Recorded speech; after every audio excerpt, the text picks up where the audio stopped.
The night the forum was announced, the city reacted like it always did when two political worlds were about to collide. News tickers flashed across phones, social feeds filled with predictions of chaos, and people who claimed they hated politics suddenly had opinions about who would win. Outside the auditorium, lines wrapped around the block hours before doors opened. Some people came for Trump, hungry for spectacle, for the familiar rush of loud certainty. Others came for Obama, hoping to see calm slice through noise like a blade through fog. Inside, producers whispered about camera angles. Stage managers rehearsed the opening cues, and staffers reminded each other that this was supposed to be about leadership and unity. But nobody believed unity would survive the first 5 minutes. The room itself felt like a held breath. When Trump finally walked out, the applause surged the way it does when a performer enters a sold-out show. He smiled, waved, pointed at sections of the crowd like they were props in a set he already owned. He moved with the confidence of someone who believes attention is power, that if you control the noise, you control the meaning. Obama followed moments later, and the reaction was different. Not louder, just steadier. People stood, some clapped, some simply watched, recognizing a presence that didn't need to shout to be felt. He took his seat without ceremony,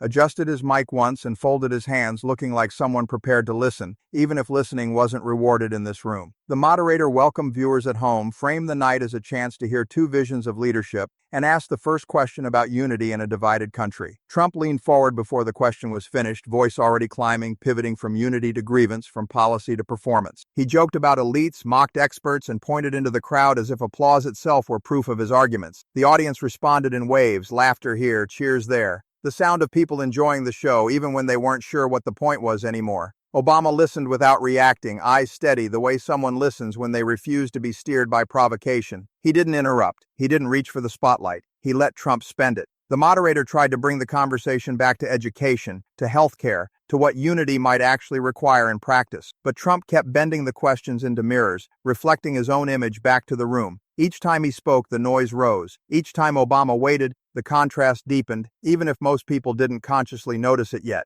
Then came the moment Trump seemed to be waiting for, the chance to turn the exchange into dominance instead of discussion. He turned toward Obama with a grin that carried more challenge than humor and waved his hand dismissively, telling him to sit down and let the real leaders talk. The words hit the room like a sudden temperature drop. Some people laughed, but it was the nervous laughter that happens when disrespect tries to pass as strength. Others gasped. The cameras tightened on Obama's face, hungry for anger, for the reaction that would feed the next day's headlines. Obama didn't give them anger. He didn't even give them movement. He let the silence grow long enough for people to hear the awkwardness of their own reactions. In that pause, something subtle began to shift. The room that Trump thought he commanded started to feel less like a stage and more like a classroom waiting for a teacher to speak. Obama glanced at Trump, then at the audience, a faint smile crossing his face. Not amused, just calm, as if he were about to show them that power doesn't always arrive with noise. The silence thickened. People leaned forward without realizing it. The cameras caught every small detail, every blink, every breath as the room braced for what he would say next. In that suspended moment, the night stopped being about who could talk the loudest and started becoming about who could hold the room without raising their voice. And nobody in that auditorium realized yet that the next few words were about to flip the entire balance of power on that stage. For a few seconds after Trump's words landed, the room forgot how to breathe. The kind of silence that followed wasn't empty. It was crowded with expectation. People waited for the familiar pattern, the clapback, the sharp insult, the escalation that would turn the night into another viral shouting match. This was the rhythm everyone had learned from politics as entertainment. Trump thrived in that rhythm. He had built his public image on it. He knew how to provoke a reaction, how to force opponents to meet him on the terrain of spectacle where volume wins and nuance loses. The cameras were ready, producers were ready, social media feeds were ready to explode. All that was missing was Obama's anger. But anger never came. Obama stayed still, eyes steady, letting the silence stretch until it began to feel intentional. In that pause, the room slowly realized this wasn't hesitation. This was control. The noise that usually followed Trump's provocations didn't arrive on schedule, and that delay alone began to weaken the moment Trump thought he owned. Power in spaces like this often belongs to whoever sets the pace. Trump tried to set the pace with interruption and swagger. Obama took it back with patience. When Obama finally spoke, his voice didn't rise to meet Trump's volume. It stayed low, measured, the way a person speaks when they don't need to compete. He addressed Trump by name, repeating it softly,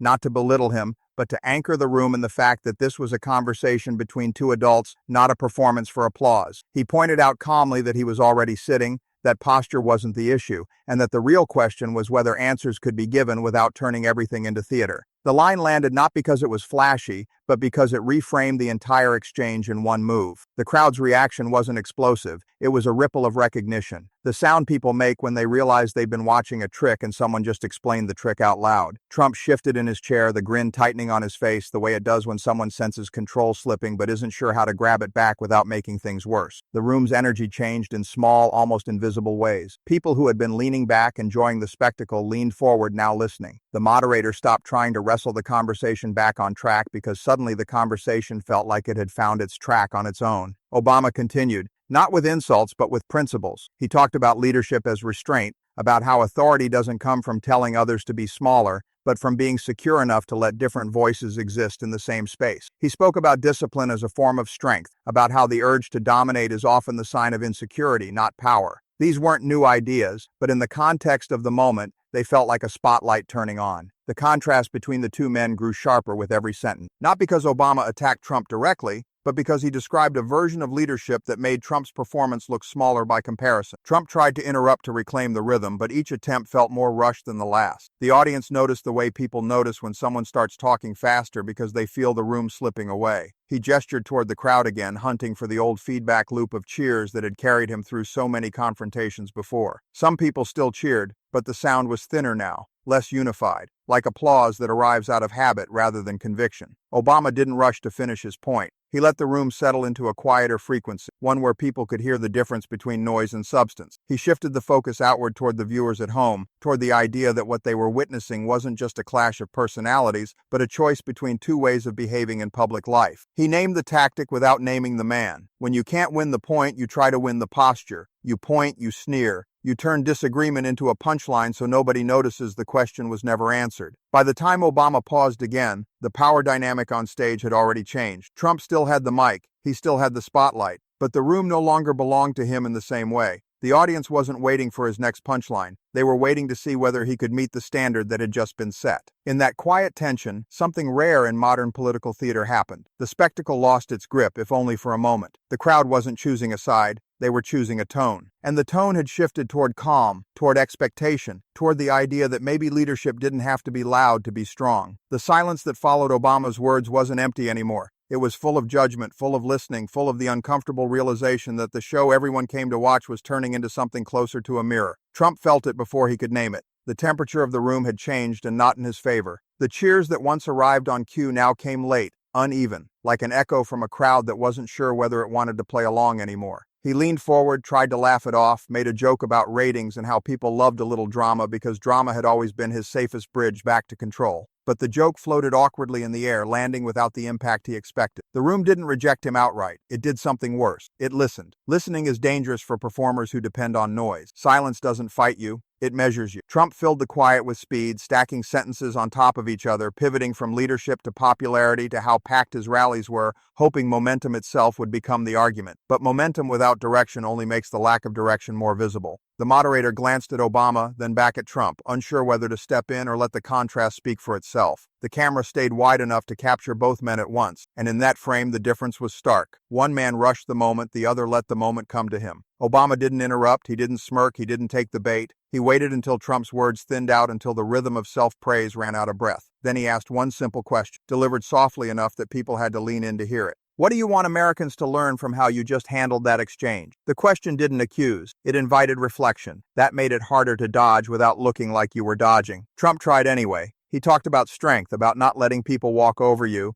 about how the world is tough and you have to be tougher. It was the same argument dressed in different clothes. The room heard it, but it didn't lean forward this time. The audience had tasted something different, and now they could tell the difference between performance and principle. The energy shifted again, subtle but decisive, like a tide turning under a boat that thinks it's anchored. Obama responded not with a counterattack but with a frame. He talked about democracy as a practice, not a show, about how public life isn't a stage where the loudest line wins the night, but a space where millions of people decide whether they feel respected enough to listen to each other tomorrow. He reminded the room that humiliation feels powerful in the moment but corrodes trust over time. That mockery travels faster than solutions and that leaders set norms whether they intend to or not. The words didn't hit like punches. They landed like weights heavy enough to make you sit with them. People in the crowd nodded, some unconsciously, the way you do when a thought puts language to something you felt but couldn't name. The applause that followed wasn't explosive. It was steady. The kind of applause that doesn't spike and die but rolls through a room like a wave that takes its time. Trump tried one more pivot, one more reach for the familiar tools. He gestured to the crowd, to the cameras, to the idea that people love confidence, that politics is about winning, not lecturing. But the word winning sounded different now, less triumphant, more defensive. The audience didn't boo him. They didn't erupt against him. They simply didn't reward the move the way they had earlier.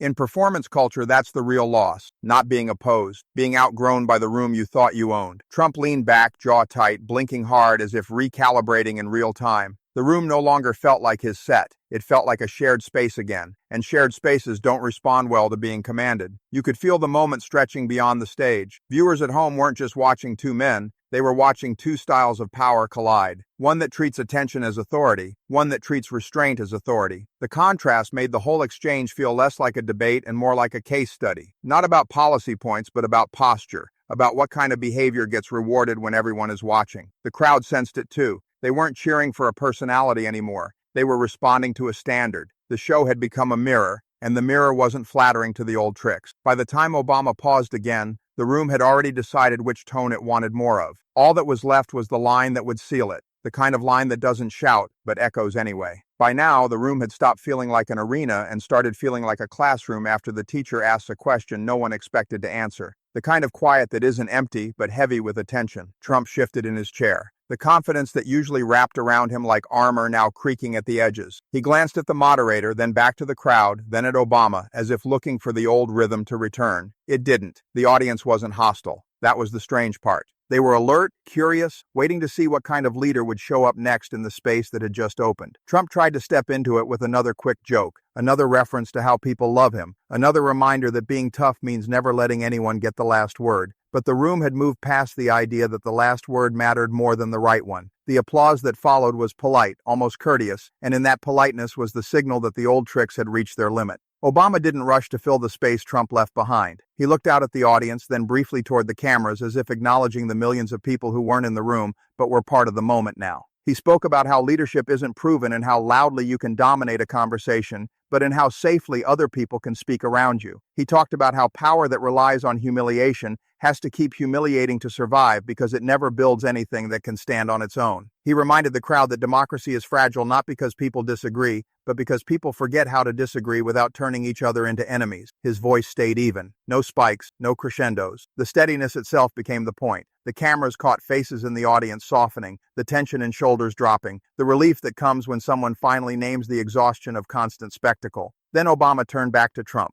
not with heat, not with contempt, but with a calm of someone closing a door gently so it doesn't slam. "Donald," he said, and the room leaned in because everyone knew a line was coming. "If you want me to sit down, you'll have to first stand up to the question." The sentence didn't explode, it settled. It landed in the room the way a truth lands when people are ready to hear it. There was a beat of silence, the kind that stretches just long enough to feel intentional. And then the applause broke out. Not chaotic, not partisan. It sounded like release, like a room exhaling after holding its breath. Trump leaned back, jaw tight, eyes blinking as if recalibrating, as if realizing the room was no longer a set he could direct. The power in the exchange had flipped without a shout, without an insult, without a single raised voice. By the next morning, the clip was everywhere. People shared it not because it was flashy, but because it was clean. One calm sentence turning a power move into a mirror. Comment sections filled with the same observation from different angles. The loudest person doesn't always own the room. Sometimes the room belongs to the person who refuses to be dragged into the noise. The moment traveled beyond politics because it felt familiar to anyone who has ever been talked over,